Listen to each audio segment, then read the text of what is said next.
ધારીમાં અસામાજિક તત્વોના આતંક સામે આખરે જનાક્રોશ રસ્તા પર ઉતર્યો છે.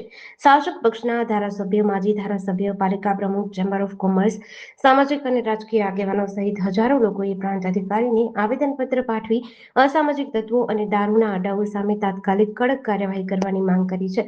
ગઈકાલે દારૂના નશામાં બે ખેડૂતો પર થયેલા હુમલાએ સમગ્ર પંથકને હચમચાવી દીધો છે. આક્રોશિત આગેવાનોએ સ્પષ્ટ ચેતવણી આપી છે, જો પોલીસ દારૂના અડ્ડા બંધ નહીં કરાવે અને લુખ્ખા તત્વોને કાયદાનો પાઠ નહીં ભણાવે તો જનતા પોતે મેદાનમાં ઉતરશે. સૌથી મોટો સવાલ એ છે કે જ્યારે શાસક પક્ષના જ ધારાસભ્યો અને આગેવાનોને દારૂબંધીના દૂષણ સામે રસ્તા ઉપર ઉતરી આવેદન આપવાની ફરજ પડે છે, ત્યારે રાજ્યમાં અમલ હોવાનો દાવો થતા દારૂબંધીનો કાયદો આખરે કાગળ પર જ છે કે શું? એક તરફ સરકાર ગાંધીનું ગુજરાત અને કડક દારૂબંધીના દાવા કરે છે, બીજી તરફ ખુલ્લેઆમ ધમધમતા દારૂના અડ્ડા, નશામાં થતા હુમલાઓ અને બેફામ અસામાજિક તત્વો સરકારના દાવાઓની પોલ ખુલ્લી પાડી રહ્યું છે. માગણી એટલી છે કે ધારાસભ્ય આમાં પૂરો રસ લઈને તો દારૂ બંધ થઈ જાય અને આને પાસાની સજા થવી જોઈએ. અને જો આને સજા નહીં થાય ને તો આવા બુટલેગરો, આવા દારૂડિયા ઘણાય નીકળશે બારા. અને લોકોને ધારીમાં જો અમારા પરામાં હેરાન કર્યા હોય, મારે આમાં એક જે બોલું આવ્યો છે, બોલો કોમેન્ટ આવી છે. કોમેન્ટમાં એવું કે વેકરિયાપરાના ખેડૂતો માથે કે જો આવી રીતે થતું હોય તો અમારા ગામડાના ખેડૂતોની શું દશા થાય? વેકરિયાપરા તો કે મિની ગાંધીનગર ગણાતું હોય અને એમાં જો આવી સજા આવી રીતે થતા હોય, લોકોને હેરાન કરતા હોય, મારતા હોય તો અમારા ગામડાવાળા ખેડૂતોને શું કરવાનું?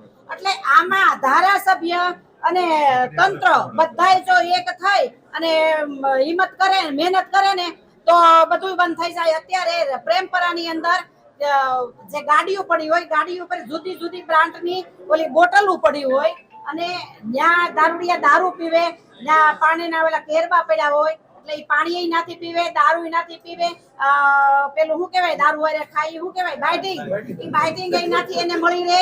એટલે આટલું છેલ્લા 4 વર્ષથી ધારીની અંદર ખૂબ વધી ગયું છે. પેલા નહોતું, અમારા પરામાં નહોતું, અમારા પરામાં કોઈ હિંમત નહોતા કરતા, તો અમારા પરામાં શું કરવાને આ થાય છે.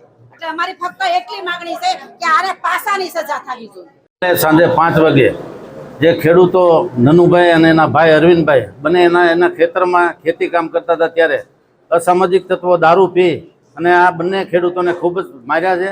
અને આ ઊંડા તત્વોને તાત્કાલિક જેલ હવાલે કરી અને કાયદેસરના પગલાં લેવા માટે અમે આજે આવેદનપત્ર મામલતદાર ઓફિસે માનનીય માજી ધારાસભ્યો નલિનભાઈ, માનનીય મનસુખભાઈ, માનનીય અમારા જિલ્લા પંચાયતના સભ્ય ખોડા કાકા બધા સાથે મળીને વેકરિયાપરાના તમામ આગેવાનો અને તમામ ગામના જનોને જે દેશી દારૂના અડ્ડા જે ધારીમાં છે એનું અને ખેડૂતોને જે ખોટી રીતે માર માર્યો છે, આ બંનેનું અસામાજિક તત્વો ઉપર તાત્કાલિક પગલાં લઈ અને જેલ હવાલે કરવા માટેની આજે આવેદનપત્ર આપેલ છે. સાહેબ, ધારી સિવાય આખી વિધાનસભામાં દારૂની રેલમ ચલમ છે, આખી વિધાનસભામાં પગલાં લેવાશે.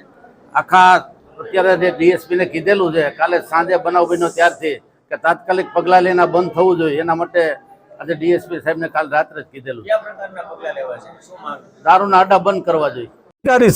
નગરપાલિકા ધારીની હદમાં જે દારૂનું વેચાણ કાયમી ધોરણે બંધ કરાવવા બાબત જય ભારત સાથે વિનંતી અમે નીચે સહી કરનાર નગરપાલિકા કચેરી ધારીના ચૂંટાયેલા જનપ્રતિનિધિઓ તરફથી હાલના આવેદનપત્રનું આપનું ધ્યાન દોરી વિનંતી કરીએ છીએ કે ધારી શહેર અને ધારી શહેરના આજુબાજુના પરા વિસ્તારો દેશી તેમજ વિદેશી દારૂનું ખુલ્લેઆમ બુટલેગરો દ્વારા વેચાણ થઈ રહ્યું છે અને જાહેરમાં દેશી તેમજ વિદેશી દારૂનું ખુલ્લેઆમ વેચાણ કરવામાં આવતું, જેથી આમ સામાન્ય પ્રજાના ઉપર ખૂબ ખરાબ અસર થઈ રહી છે. અસામાજિક તત્વો દારૂ પી અને જાહેરમાં દંગલ કરી અને સામાન્ય લોકો સાથે મારકૂટ કરી લૂંટફાટ કરવી દિન પ્રતિદિન સામાન્ય બનતું જાય. અસામાજિક તત્વો એટલા ક્રૂર બનેલ છે કે તેમની સામે સામાન્ય કોઈ માણસ ફરિયાદ કરવાની પણ હિંમત કરતો નથી. ગઈકાલ તારીખ 11/6 અમારું ગામ વેકરિયાપરામાં જ રહી છે. નામ બોલો. મારું નામ થેજીબેન છે અને મારો ભાણિયો અહીંયા રહે છે. એ ગાડીઓ આખે છે મારા ભાણિયો ઘરનો, તો એ રોડે બરકાય હોય અને ઓલા છોકરાએ કરણીએ મારવા હતું. પેલા કે હવે વયો જાય કોણ છે? કરણીયો નહીં, ઓલો કેવો સાગરિયો એટલે કે વયો ગયો અને પાછળ નાનો ભાઈ ની દુકાને થી બરકાય કઈ ખિસ્સા ધારે આવી ગયા, છોડીને બે ખિસ્સા ધારે ગયો, એને કઈ બાજુ જ નતું. તો ન્યા જો તો પરવાની ઝાપટું મારી દીધી બેસ્યા, તો છોકરી રાડે રાડને બોખા પડી જાય. એટલી વાર બોલા વાડીવાળા છોકરાએ ધક્કો મારીને આને જવા છે, એ વૈયા હોય ત્યારે એ કે મારી જ નાખો છે, મારી જ નાખો. 7-8 દિવસ ધંધે નો જવા દીધા, મારી છોડી ધંધે જતી એને ધંધો બંધ કર્યો. 7-8 દિવસ સુધી કઈ રોટલા ન ખાધા, એટલે બી ન જ રહેવું. મારા છોકરા એટલે એવું હું કામે કરતા ઈ કયો, એવું હું કામે કરતો હોય ભાઈ? તો દારૂ પીને અને મારા છોકરા દારૂ મળે છે તમારા ગામમાં? હે? દારૂ મળે છે? મલકનો આયના વેચે છે. ક્યાં ક્યાં વેચે આ છે? સીતોય માન મંદિર પાસે વેચે 24 કલાક વેચે.